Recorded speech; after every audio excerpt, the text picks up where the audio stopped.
저희 그럼 지금부터 저희 경기혁신센터가 주최하고 정보통신정책연구원이 주관하는 2017 제7회 업라이즈 글로벌 스타트업 포럼 4차 산업혁명편 지금부터 시작하도록 하겠습니다. 네, 저는 오늘 이 뜻깊은 시간 대전에서 함께하게 된 경기혁신센터의 글로벌 사업팀 현유리 주임입니다. 만나서 반갑습니다.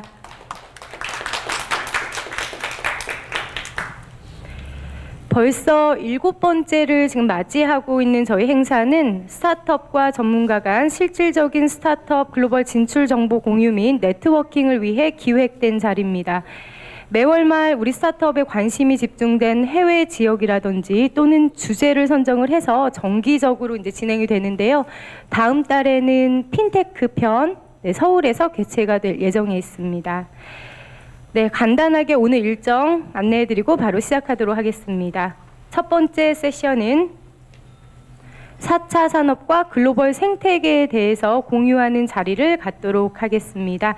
네, 그리고 바로 질의응답이 이어질 예정이에요. 그래서 각 세션이 끝나면 바로바로 질문해 주시면 감사하겠습니다. 그리고 네트워킹이 또 진행될 예정이고요.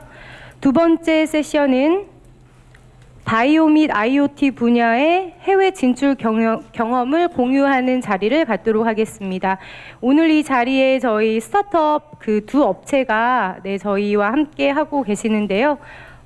우선 네오팩트가 있고요. 그리고 울랄라랩에서 배소영 매니저님 함께 하고 계십니다.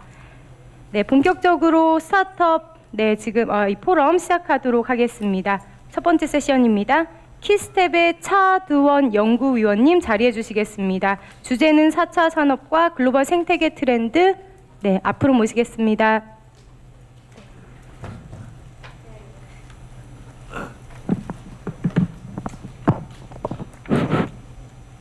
예, 반갑습니다. 방금 소개받은 키스텝의 차두원입니다.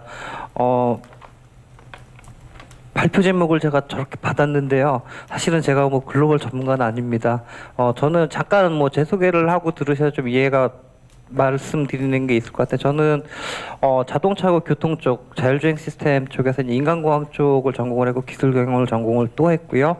그다음에 이제 뭐 미래 기술, 그다음에 글로벌 협력은 스타트업보다는 조금 이제 기초 연구라든가 이제 그런 과학 외교 쪽을 좀 많이 작업을 했었습니다. 근데 이제 아무래도 이제 그런 쪽을 하다 보면 스타트업도 하고 엮이는 데가 상당히 많아요. 많다 보니까 이제 그쪽에 뭐 정책에 관여를 하고 하면서 제가 좀 느꼈던 점들, 그 다음에 뭐 도움이 되실지는 모르겠습니다만 좀 말씀을 드리겠습니다.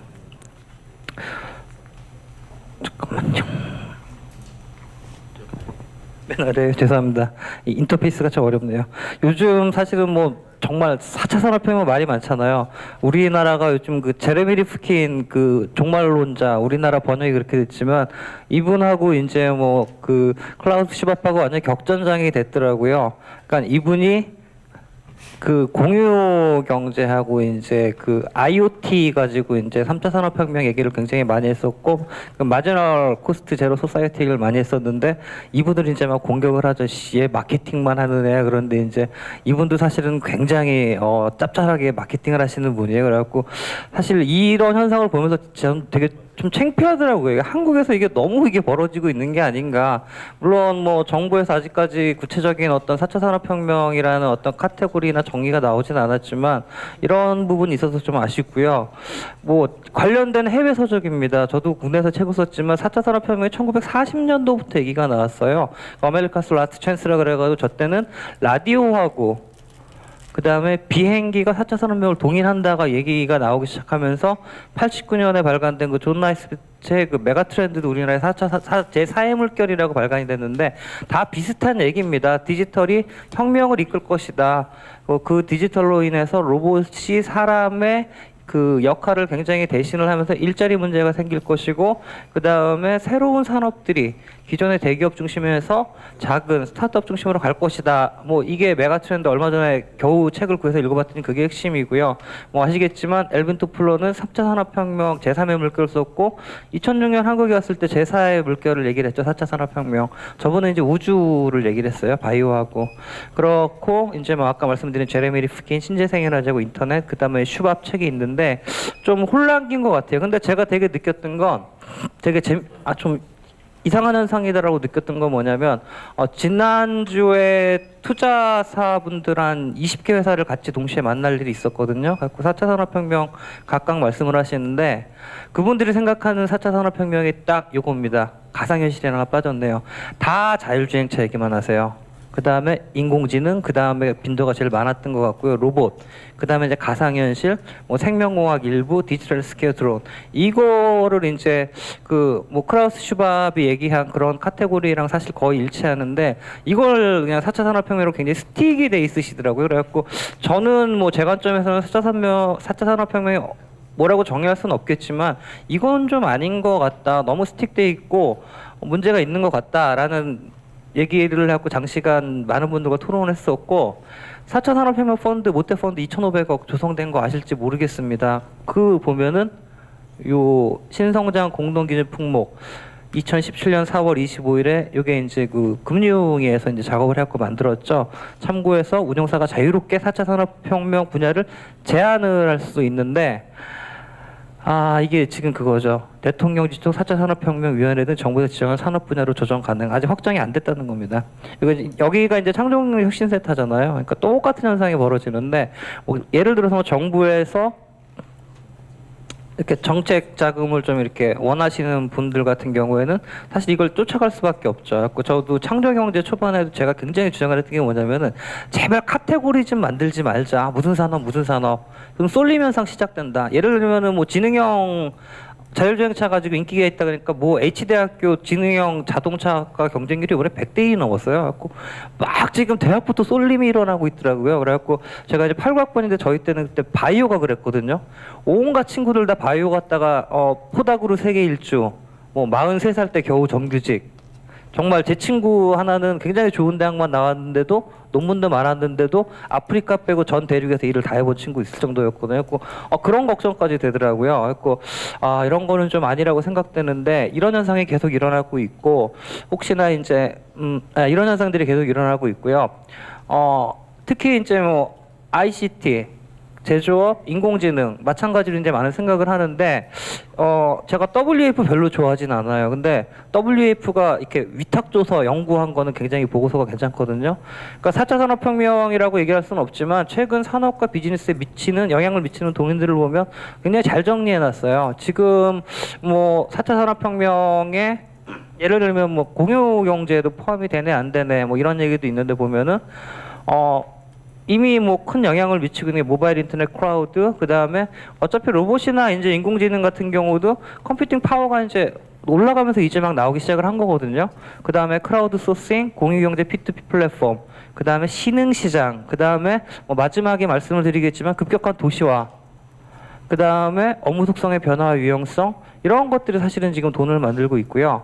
뭐 최근에 2017년까지 뭐 영향을 미칠 동인들이란 거는 사물 인터넷, 뭐 3D 프린팅, 그 다음에 이제 뭐 스마트 팩토리가 되겠죠. 그 다음에 이제 우리나라 분들 굉장히 또 관심 많은 윤리하고 개인 문제, 기술 발전에 따른. 그 다음에 이제 우리나라는 뭐 따로 준비하지 않았는데 우리나라가 굉장히 약한 부분이 또 젠더드 이노베이션 쪽이 또 하나가 있습니다.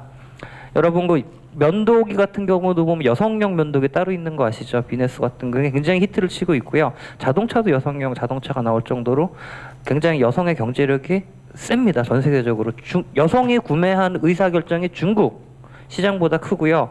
자동차 구매의 70%는 여성분이 이제 부부 같은 경우는 결정을 한다 그래요. 그런 제품도 많이 나오고 젠더리 이노베이션 이쪽은 그렇고 이제 앞으로 영향을 미칠 동인들이 첨단 로봇, 자율운송 수단, 그 다음에 머신러닝, 인공지능 이런 것들이라는 거죠. 그러니까 굉장히 최근의 트렌드를 다 모아놨는데 4차 산업혁명이 맞는지 틀린지 모르겠지만 이런 어떤 좀 전반적인 사회 현상으로 묶어서 보고 가는 게 4차 산업혁명이 아닐까. 우리나라는 지금 지나치게 ICT하고 산업만을 4차 산업혁명으로 보고 있는데 결국은 지금 이런 어떤 사회 현상하고 글로벌 현상을 보면서 시장을 찾고 움직이는 게 맞지 않겠느냐라는 이런 뭐 시간이 많이 없으니까 말씀을 드리고요. 그러면 이제 최근에 핵심 가치는 뭐냐? 제가 보기에는 혁명은 우리는 혁신을 얘기를 하잖아요. 혁신의 정의는 일반적으로 뭐 새로운 디바이스라든가 아이디어라든가 정책이 나오는 걸 혁신이라고 그러고요. 혁명 같은 경우는 굉장히 빠르지만 급속하게 우리 삶을 변화시킬 수 있는 게 사실은 혁명이거든요. 근데 이제 이 4차 산업혁명을 얘기를 하다 보면 그 핵심은 첫 번째는 저는 하이리스크 하이리턴 기술이라고 봅니다. 지금 막 뜨고 있는 기술들이 사실은 굉장히 오래된 기술들이에요. 제가 자율주행차를 박사학위 논문을 2002년도에 썼는데 최초의 컨셉이 나온 게 1940년입니다. GM에서 컨셉이 나왔고 그게 계속 이제 뭐 기술 주인이 바뀌면서 이제 막 구글이 굉장히 시장을 푸시하면서 자율주행차가 지금 프로토타입 뭐 시범운행이지만 나오기 시작했고 드론도 세계 1차 대전 때 등장했던 게 나오고 있고요. 3D 프린터 같은 경우도 아시겠지만 3D 시스템즈에서 처음으로 그 사람 하악골을 이식할 수 있는 걸 만든 게 2012년입니다. 그 이전부터 개발이 됐었죠. 그러니까 인공지능도 마찬가지죠. 그런 것들이 있는데 그런 기술들의 특징이 뭐였냐면 하이리스크 하이리턴 기술입니다. 그러니까 기존 연구 분야와 비교해서 창의성, 도전성, 뭐 다문학적 참신한 연구고 고위험성, 불확실성을 내포한 연구다. 그다음에 성공 시 결과에 커다란 영향력과 분야 간 연계 잠재력을 가진 연구라고 얘기를 하는 거죠. 그러니까 뭐 미국에서는 트랜스포머 리서치라고도 부르고 영국에서는 하이리스크 하이 임팩트, 뭐 핀란드에서 브레이스루라도 부르고 각 국가마다 굉장히 많은 그 투자를 하고 있죠. 근데 이게 예전에는 정부 주도 분야였어요. 이게 뭐 기초든 응용이든 어디든 한 번 터진 빵 터진데 아니면 그냥 쫄딱 망하는 연구가 이제 이 연구 분야인데 혹시 달파라고 들어보셨는지 모르겠습니다. 많이 보셨을 거예요. 요즘 뭐 이 기구 이런 거하고 저도 지금 이런 거 한국에 만들자고 막 얘기를 하는데 안 되죠. 근데 이 대표적인 세계 자율주행차, 드론, 그다음에 뭐 로봇 챌린지 같은 경우에 보면 드론 챌린지 같은 경우에는 2012년까지 2010년도부터인가 진행이 됐었죠. 이 크라우드 소싱 우리나라 아직 잘 안 되고 있는데 크라우드 소싱을 한 거죠. 이때 참석한 게 140개 팀인데 그 팀의 구성 인원이 153개국 3,500명이 같이 이제 이 미션을 그 이제 컴플리트하는 거를 그 경쟁을 하는데 우승자는 없었어요. 근데 이러면서 이제 드론이라는 게 이제 글로벌 네트워크에 갖춰지고 이제 막 이제 장난감이든 아니면 저희 관제용이든 아니면 교통 정보 수집용이든 막 세상에 나오기 시작을 했죠. 그다음에 이제 자율주행차 같은 경우도 2005년도에 2007년도에 이제 챌린지를 엽니다. 2005년도 스탠포드 팀이 구글, 그 다음에 이 타인탄 레이싱 팀, 이때 이제 카네기 멜론, 이때 로보틱스 센터가 있었는데 이때가 지금 이제 우버 쪽으로 들어가가지고 이제 막 이제 경쟁이 되는 거죠. 그러니까 이런 어떤 그 정부 기관에서 직접 개발은 하진 않지만 이런 고위험 혁신적 연구를 하면서 글로벌 네트워크를 만들고 인력을 배출해서 스타트업으로 진입하는 대기업으로 가는 이러한 루트를 만든 거죠. 근데 되게 재밌는 건 제가 이제 이 크루즈 오토메이션이라는 자율주행 툴킷을 만드는 회사가 있습니다. 그 스타트업인데 보통 이제 니치 마켓에 많이 들어가잖아요. 그러니까 자율주행차 같은 경우는 완전 자율주행차, 그러니까 핸들도 없이 그냥 알아서 키트처럼 돌아갈 수 있는 게 2040년, 50년 예상을 하는데 중간에 뭐가 있냐면 니치 마켓이 있거든요. 자동차는 주기가 10년이 넘어요. 아시잖아요, 교체 주기가. 그러다 보니까 내가 그냥 타던 거 버리고 자율주행차를 바꿀 수는 없으니까 툴킷을 만든 업체예요. 우리나라에도 물론 있긴 합니다만 이 툴킷을 만든 업체가 이 회사인데 한 40명 정도 됐는데 제가 4년 전인가 그 우리나라의 모 자동차 회사 이제 고위 임원진들한테 강연을 하면서 농담 삼아 정말 진심 담아 얘기했죠. 인수하십시오. 픽 웃더라고요. 근데 GM에 1빌리언을 넘어가가지고 지금 그 샌프란시스코에서 이제 운영을 하고 있죠.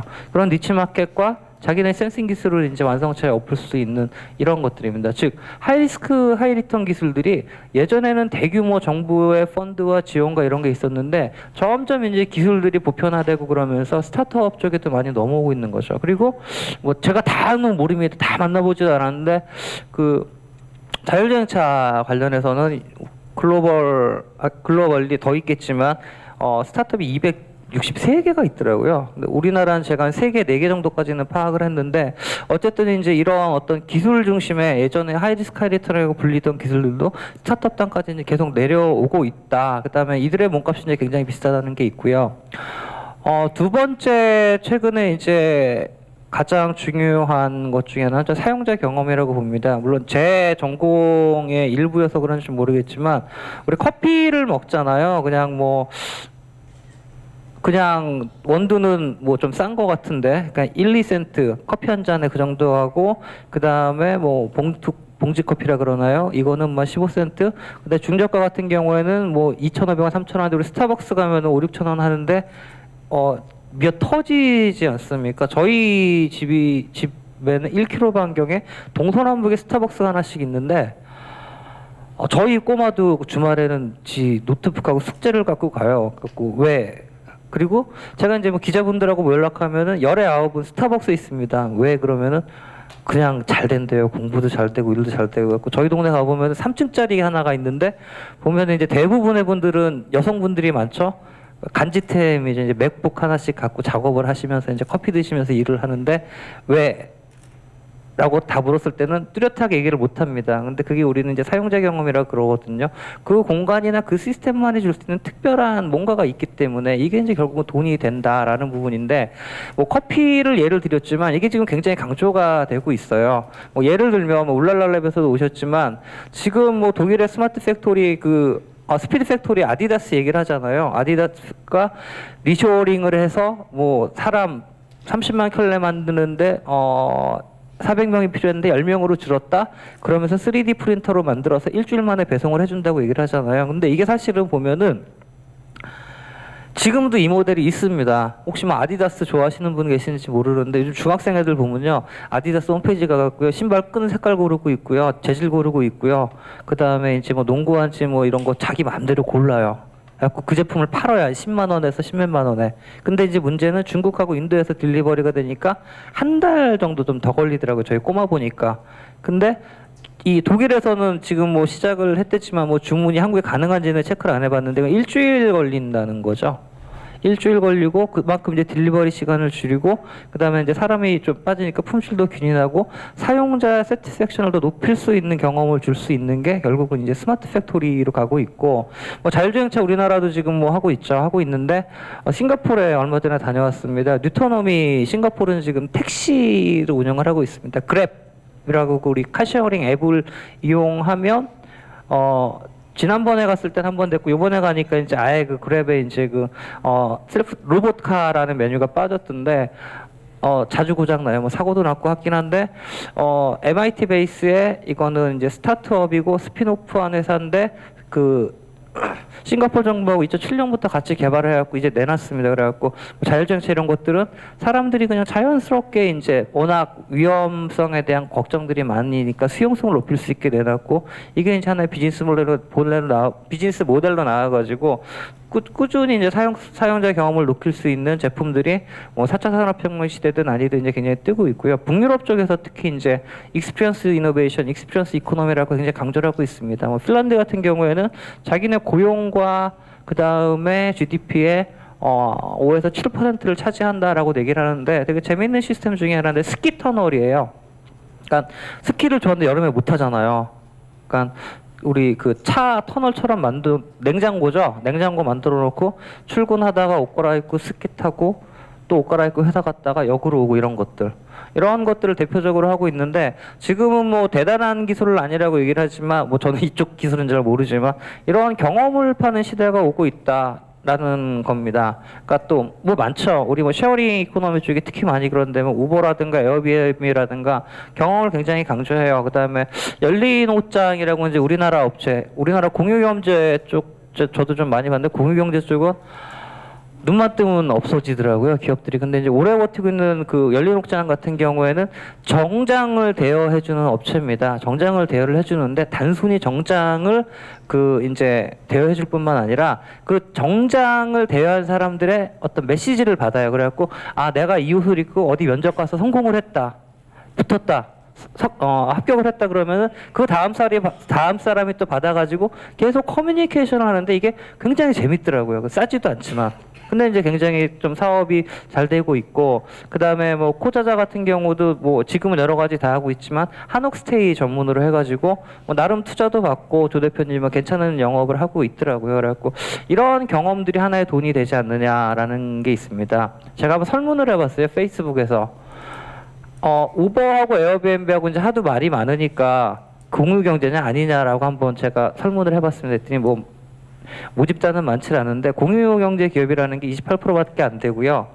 공유 경제 기업이 아니라는 게 거의 47% 정도 이 투표를 주시더라고요. 근데 재밌는 게 구분하는 것은 무의미하다. 제가 그 이제 주관적으로도 답을 받았는데 그분들이 말씀하시는 게 뭐냐면은 저랑 똑같은 개념이죠.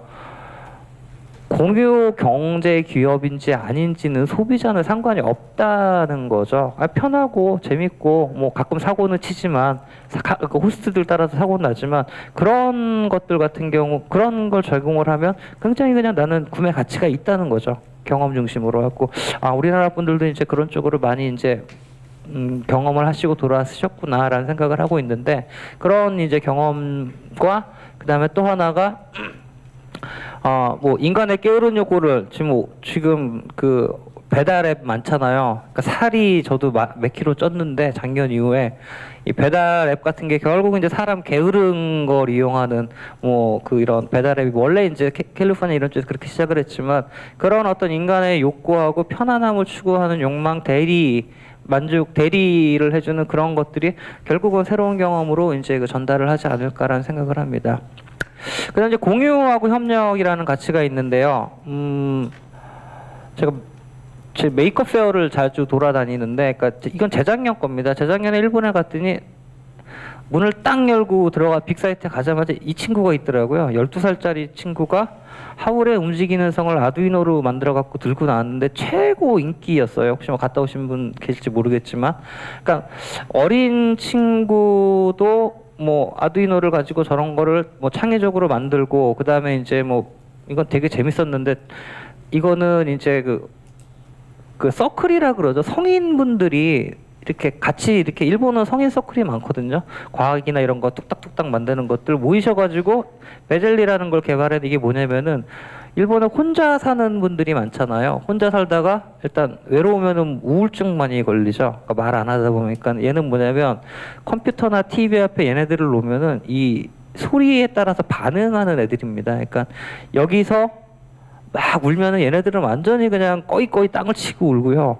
여기서 웃으면 얘네는 완전히 자지러지게 웃습니다. 너무 재밌더라고요. 한 2만 원 정도에 그때 뭐 팔겠다는 걸 제가 본 적이 있는데 뭐 이런 것들이 이제 크라우드 펀딩하고 크라우드 소싱하고 엮여가지고 이제 많이 나와 있더라고요. 우리나라도 지금 크라우드 펀딩 주식형 지금 오다가 잠깐 보니까 1,000만 원까지 개인 투자 늘린다고 보고 있는 기사를 법안이 통과했다고 보고 있는데 이런 가치들하고 엮여가지고 그다음에 이런 어떤 공유제들하고 엮여가지고 하나의 새로운 가치가 나오지 않느냐. 우리나라 분들도 이제 해외 사이트도 많이 해외 이제 뭐 크라우드 펀딩도 많이 하시는 걸로 알고 있는데 그런 환경이 왔다는 거죠.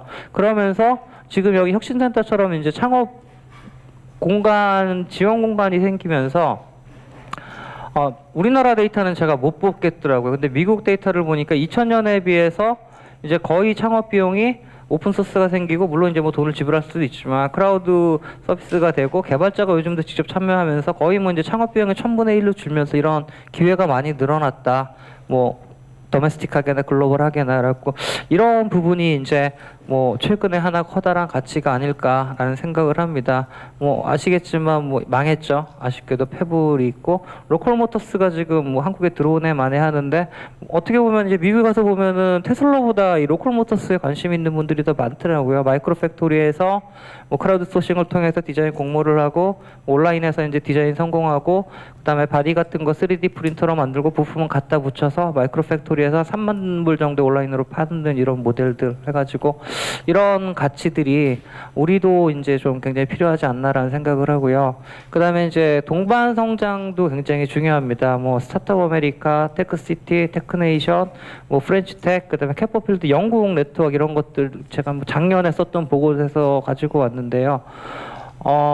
모르겠어요. 지금 우리나라 지금 이 스타트업 정책이나 이런 것들이 뭐 정부 차원에서 앞으로 어떻게 구체화될지는 모르겠지만 뭐 다른 나라 이렇게 좀 봐도 공통점인 게 결국은 이제 글로벌 하이텍 기업도 끼고 정부도 끼고 이제 특히 지자체 같은 경우에 역할이 굉장히 중요한데 이제 우리나라 이제 지자체가 아무래도 좀 힘들죠. 중앙 정부 재원 의존도도 너무 크다 보니까 어려운 부분이 있는데 그런 부분 스타트업 대학이 좀 이렇게 같이 좀 얼라이언스가 돼가지고 굉장히 좀 이런 동반 성장 정책들을 추진해야 될 시기가 아닌가 하는 부분이 있습니다. 그러니까 이번 정부에서도 잘 좀 바뀌었으면 좋고 좀 디테일하게 잘 나왔으면 좋겠는데 돈은 굉장히 많은 것 같더라고요. 좀 잘 됐으면 좋겠고 물론 이제 뭐 정부 지원 없이 그냥 독야 청청하시는 분들도 제 주변에도 몇 명 계세요. 그러니까 뭐 실리콘밸리에 50세 때 모 대기업을 관두시고 17년째 지금 뇌파 측정하고 그걸 이제 디바이스를 이용하는 뭐 굉장히 유명한 분들도 계시는데 그분은 이제 정부 투자 필요 없다 해갖고 현지 그냥 다이렉트리 뚫어가지고 현지 펀딩도 받고 소프트뱅크 투자도 받고 이런 분들도 계신데 이건 어차피 스타트업 하시는 분들의 선택이겠지만 이러한 부분들이 강조되면은 사실은 이제 뭐 글로벌 진출이나 국내 시장이 굉장히 좀 시장에 안착하기가 좋지 않을까라는 부분이 있고요. 요즘 뭐 4차 산업혁명 하면서 뜨는 게 독일이더라고요. 그 인더스트리 4.0 때문에 그런 것 같은데, 지난주 지지난 9월이 이제 8월 연휴하고 이제 10월 그 긴 추석 연휴에 끼었잖아요. 행사가 하루에 몇 개씩 있는데 진짜 독일 분들 엄청나게 오셨더라고요. 그 이제 스마트 팩토리 뭐 이런 거 이제 어떻게 임플리멘테이션 한다 이런 거 가지고 무슨 서울 온갖 행사가 지금 독일 분들의 무슨 이게 시장이 열린 건가 아닌가 생각을 했었는데 뭐 독일은 저는 잘은 모르겠습니다. 예전에 독일 업체 몇 번 같이 일하자 그랬다가 뭐 속된 말로 까였던 경험이 몇 번 있거든요. 그러니까 독일의 강소기업 이런데 이제 인터페이스 장치가 굉장히 강합니다. 그러니까 스타트업이라 그러긴 그러지만 중견 전문 업체로 뭐 예전에 뭐 지금은 조금 판도가 반했지만 알프스, 이머저, 뭐 3소프트 뭐 이런 조작기라든가 요즘 많이 쓰는 이런 그 햅틱 인터페이스 업체들이 있었는데 그 10여 년 전에 같이 일하자고 했을 때 뭐 저도 대기업 소속이었는데 싫다 그러더라고요. 로열티를 다른 나라보다 더 많이 요구하고 한국 기업이라고 지금은 물론 하고 있습니다만 뭐 그런 적이 있었는데 중요한 건 그런 것 같아요. 설명할 수 없는 성태계라고 제가 제목을 정하고 이 책을 하나 그 미국의 이제 빅터 왕이라고 좀 유명한 VC 책을 번역을 했는데 번역을 하면서 느꼈던 게 뭐냐면 실리콘밸리를 우리가 많이 얘기하고 지금도 이제 많은 분들이 실리콘밸리에 가시잖아요. 실리콘밸리 숙박비하고 버스 대절비 올랐다고 지금 툴툴거리시는 분들이 계시던데 결국은 뭐 성공의 요인은 어떤 히스토리도 있겠지만 이런 어떤 비즈니스를 영위할 수 있는 모든 것들이 이제 다 모여 있고 유기적이 있고 가장 잘 되는 건 그 중고가구 장사인 곳이 실리콘밸리죠. 그러면서 이제 이게 유기적으로 앉고 우리나라나 뭐 어느 나라나 이거 좀 쫓아가는데 어떻게 설명할 수 없다는 부분이 있는 것 같아요. 그래갖고 지금 사실은 제가 와칭하는 건 사실은 서울입니다. 저도 이제 대전시 뭐 이렇게 뭐 자문도 하고 뭐 시장님하고 말씀도 많이 나고 했었는데 요즘 느끼는 건 뭐냐면은 대전에서 스타트업 하시는 분들도 서울에 지사를 내시거나 이런 분들이 많으시더라고요. 아무래도 이제 서울에서 커뮤니케이션이나 그런 어떤 공공기관이라든가 VC라든가 다 집중이 돼 있고 또 하나가 서울에 있는 공공기관들이 다 지방 이전을 했잖아요. 거기 지금 대기업 연구소가 다 들어왔습니다. LG, 삼성, 우면동, 양재 일대 땅값이 올랐죠. 그 정도로 이제 대기업 연구소들이 올라와가지고 뭐 연구를 하던가 아니면 코업을 하든가 글로벌 진출을 위해서는 서울이다. 그런데 뭐 서울시에서도 나름 고민을 하고 있지만 그 지방 이전과 함께 이런 네트워크들이 지금 어쨌든 양재 IC를 중심으로 지금 만들어지고 있고 판교라는 또 배후 도시 뭐 스타트업 지금 뭐 창조경제 그쪽에도 많이 했지만 일어나고 있어가지고 자연스럽게 좀 연계되면서 어떻게 이게 좀 움직이고 타 지역과 어떻게 연계가 될까라는 게 이제 뭐 저를 포함한 많은 분들의 관심 사항 같아요. 그래갖고 이런 도시 중심의 생태계가 있고 또 하나는 모르겠습니다. 1990년대까지 우리나라는 이제 IT의 뭐 세계 테스트베드라고 얘기를 했었는데 지금은 굉장히 늦잖아요. 그러니까 싱가포르이 지금 스마트 네이션이라 그래가지고 거의 싱가포르의 모든 것을 자동화시키겠다라는 정책을 하고 있습니다. 이유는 뭐냐면 기존의 3D 업종 같은 경우에는 주변 저개발국 국가분들을 데려다가 싸게 임금을 싸게 주고 이제 오퍼레이션 시켰는데 인종간 갈등이 일어나고 그 다음에 이제 싱가포르 사람들의 일자리를 그들이 가져간다라는 반감이 생기면서 그 이민 정책을 이제 포기를 하고 자동화를 시켜버리는 거죠. 그러면서 또 하나 나온 게 우리나라 정부 3.0이라고 있는데 뭐 다쏘하고 해가지고 잘 되는 것 같진 않더라고요. 아직은 다쏘 시스템하고 해가지고 벌처 싱가포르라는 플랫폼을 만들어가지고 거의 모든 그 교통, 건설, 싱가포르 뭐 도시국가니까 그 정보를 여기다 다 입력을 해가지고 시뮬레이션하고 그 데이터를 스타트업들이 다 쓸 수 있게 하고 있더라고요. 그래갖고 이런 정책은 어쨌든 좀 괜찮다라는 생각이 있고 우리나라도 이런 좀 테스트베드 정책을 해야 되는데 이렇게 되려면 사실은 규제가 문제거든요. 근데 제가 규제 제가 이제 국무총리실에 신산업투자위원회라고 우리나라 이제 규제 총괄하는 데가 있습니다. 거기서 이제 제가 신서비스 분과장 역할을 좀 하고 있는데 P2P 클라우드, 그 다음에 공유경제, 그 다음에 카쉐어링 뭐 이런 쪽을 좀 담당을 하고 있는데 조금 그 활동을 제가 한 1년 반 정도 하면서 느꼈던 게 뭐냐면 규제를 얘기를 하지만 뭔가 좀 이렇게 뭐 제가 직접 비즈니스를 하지 않아서 뭐 이런 말씀을 드리긴 되게 죄송한데 혹시 비즈니스 하시는 분 계시면 뭔가 좀 참신한 모델은 아직은 안 나오는 것 같아요. 한국에서 그런 부분이 있고 그다음에 이제 규제를 이야기를 하지만 규제를 큰 규제가 아니라 그냥 작은 자신들의 비즈니스만을 위한 규제가 있고 또 하나가 정말 저는 규제보다 더 무서운 게 뭐냐면 우리나라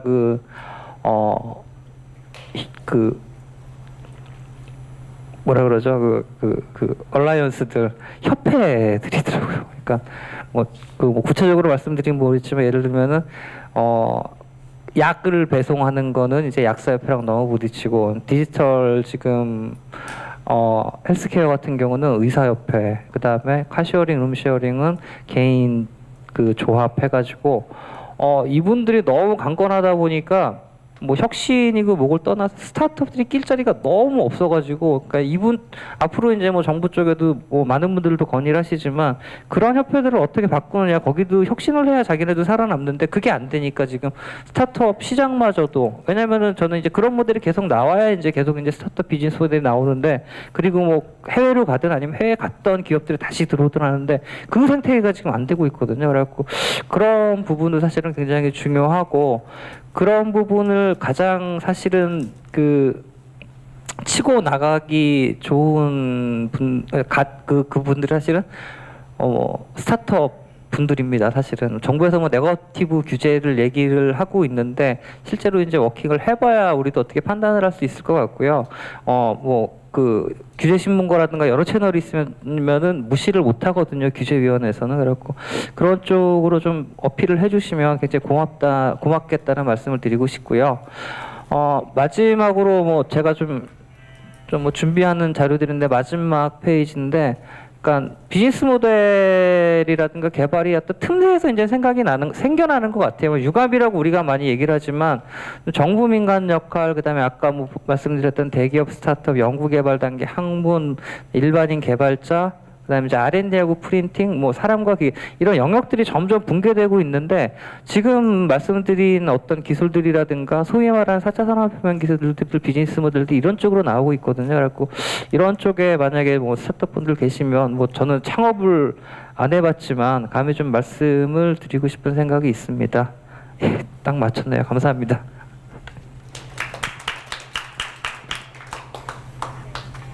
네, 지금부터 저희 질의응답 시간 갖도록 하겠습니다.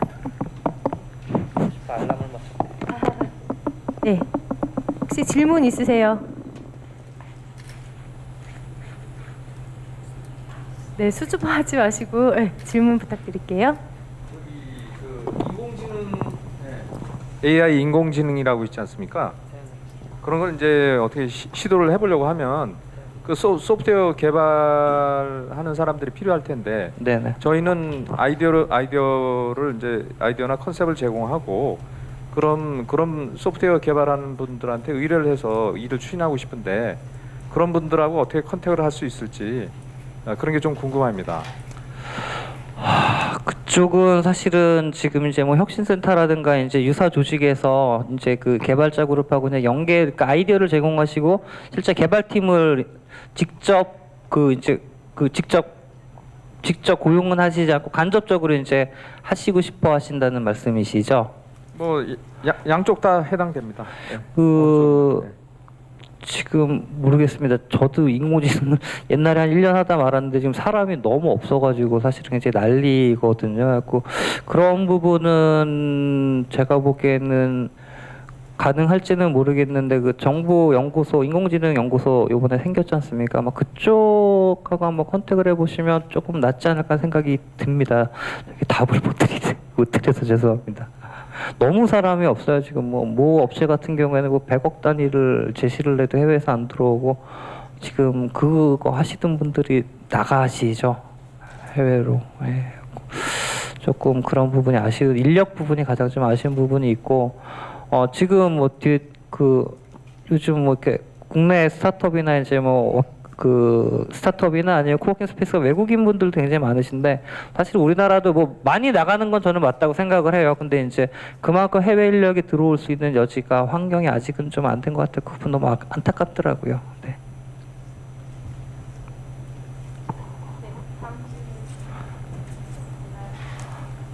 예. 네. 그 요즘에 이제 스타트업들이 많이 생겨나고 있는데 네. 사실 요즘 같은 경우에는 아이디어가 있더라도 누구나 생각을 하기 때문에 그 빨리 그거를 이제 현실화하고 개발하는 맞습니다. 게 중요한데 네. 그런 측면에서 스타트업들이 대기업들하고 경쟁하기가 쉽지가 않아 보여요. 더군다나 대기업들 같은 경우에도 계속 끊임없이 내부적으로 신사업을 찾고 하면서 새로운 아이디어가 있으면은 더 좋은 인력들을 기존에 갖고 있기 때문에 뭐 예를 들면 소프트웨어 쪽을 얘기를 한다면은 어떤 스타트업에서 새로운 어떤 비즈니스 모델을 가지고 개발을 하고 있는데 네이버나 뭐 다음 같은 데에서 그걸 생각한다라고 하면은 그 네이버나 다음은 그 더 많은 인력들을 가지고 더 금방 그거를 개발을 해낼 수가 있거든요. 그렇죠. 이런 상황에서 스타트업들이 어떤 경쟁력을 계속 가지려면 어떤 식의 전략을 가져야 될지 그런 부분.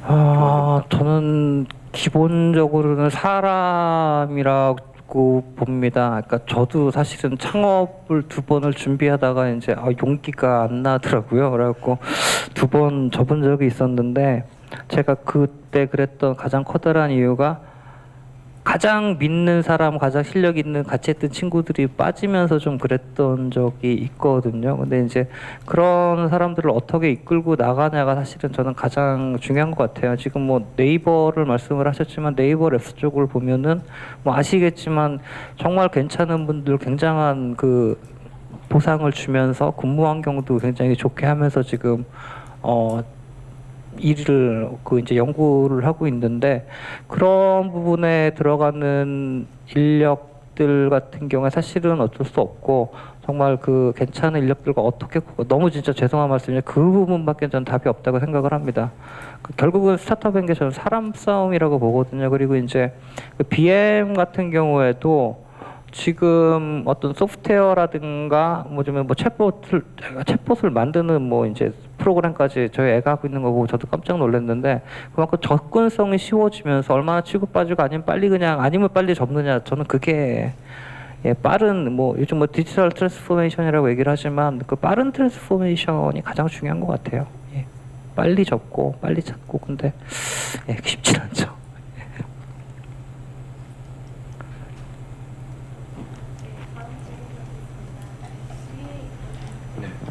예비창업자 오성엽입니다. 네, 반갑습니다. 반갑습니다. 그 기존에 그 스타트업 준비하시는 분들이 국내 그 규제라든지 뭐 여러 가지 이렇게 장애물이 있어가지고 해외 쪽에서 창업을 하고 거기서 이렇게 붐이 일어가지고 그러니까 성공을 해서 그러니까 국내로 다시 역진출하는 사례가 좀 몇 건 제가 접했거든요. 네. 이런 사례로 봤을 때는 좀 사실은 좀 안타까운 부분이 좀 있는 게 국내에서는 왜 그러니까 성장하지 못하고 국외에 가서 이렇게 다시 들어와야 하는지 그런 그 근본적인 원인을 좀 알고 싶고요. 국내 그 바이오 산업의 특히 규제 부분에 있어서 굉장히 강력하기 때문에 영국이라든지 뭐 미국 같은 그런 선진 국가에서 하는 그 말 그대로 규제를 진짜 없애서 하는 거하고는 이게 시작 차원이 완전히 다르게 이렇게 되더라고요. 거기에 대해서는 지금 정부에서 이렇게 한번 연구를 해보셨다니까 지금 정부에서는 어떤 방향으로 규제를 좀 완화하는지 아니면 철폐를 하려고 하는지 그 페이스 좀 알고 싶습니다. 전 분야 규제는 모르고요. 제가 이제 그 규제 쪽에서 신산업 분야 아까 말씀드린 몇 개 그쪽 이제 소위원장 맡으면서 많이 싸웠죠. 많이 싸웠다는 게 뭐냐면은 우리나라 공무원분들이 상당히 최근에는 규제를 풀어주자는 방향으로 많이 작업을 하는데 아까 잠깐 말씀드렸지만 기존의 기득권이 정말 무섭더라고요. 그러니까 뭐 이거 뭐 따로 기사 나가고 그런 거 없죠. 편하게 말씀을 드리면 뭐 예를 들어서 지금 우리가 병원 같은 데 있잖아요. 병원 하루 못 게 저희 부모님이나 아이 데려가면 하루가 날아가잖아요. 그렇게 되면은 예를 들면은 뭐 약 같은 경우에는 대신 배송을 받는다든가 약 검사만 하고 보통 90%뭐 큰일 날 거 아니면은 그냥 의사랑 30초 얘기하고 오잖아요. 그러면은 그냥 뭐 이렇게 대리인이 하다거나 이게 되는데 우리나라는 이 부분도 그렇고 디지털 헬스케어도 마찬가지죠. 디지털 헬스케어 쪽이 아예 해외 영업만 하는 회사들이 몇 개 있습니다. 뭐 저 주변에도 몇 분 계시는데 대면과 비대면의 문제거든요. 우리나라에서는 직접 이렇게 만질 수 있게 이렇게 보지 않으면 이거를 대면으로 안 쳐요. 이게 대면이고 스마트폰이나 이렇게 보면 이거를 비대면으로 쳐가지고 각종 협회들이 이것 때문에 지금 난리가 난 거거든요. 그러니까 그런 협회들이 안 움직입니다. 저는 그 의사협회도 있고 약사협회도 있고 여러 협회가 있지만 움직이질 않아요. 움직이질 않고 스타트업이 이렇게 치고 들어오면은 저거는 뭐 불법이다 이런 거 얘기를 하고 재밌는 건 변호사 쪽 상담하는 거 있잖아요. 그 이제 미국에서 이제 그 뭐 오토 형태라 그래야 되나 디지털 쪽으로 이제 화상으로 이제 얘기를 하면서 돈을 주는 서비스들이 미국에서 생겨나고 우리나라에도 이건 들어왔거든요. 또 이거는 또 변호사협회에서는 아무 말 안 해요. 그런 식으로 이제 각종 협회들의 어떤 기득권, 저는 규제보다 그게 더 무섭다고 보고 그러다 보니 이제 그 역으로 치고 들어오시는 분이 계시고 아예 그냥 안 들어오시는 분들도 계시죠. 예. 근데 이제 그런 부분들은 사실은 이제 뭐 협회 차원에서 그런 협회 차원에서 이제 좀 개선이 일어나야 되는데 그 부분은 좀 시간이 걸릴 것 같고 결국은 이제 그 스타트업 관련 분야 하시는 분들이 정부 규제 이런 쪽을 좀 계속 좀 활용을 하셔갖고 하시는 게 어떨까 싶습니다. 그러니까 공무원들은 정말 저도 그 활동을 하면서 놀란 게 공무원들이 굉장히 적극적으로 규제를 이제는 허용을 할 수밖에 없는 시대가 돼버린 거죠. 예, 그들도 살아남으려면 그런 것 같습니다. 네.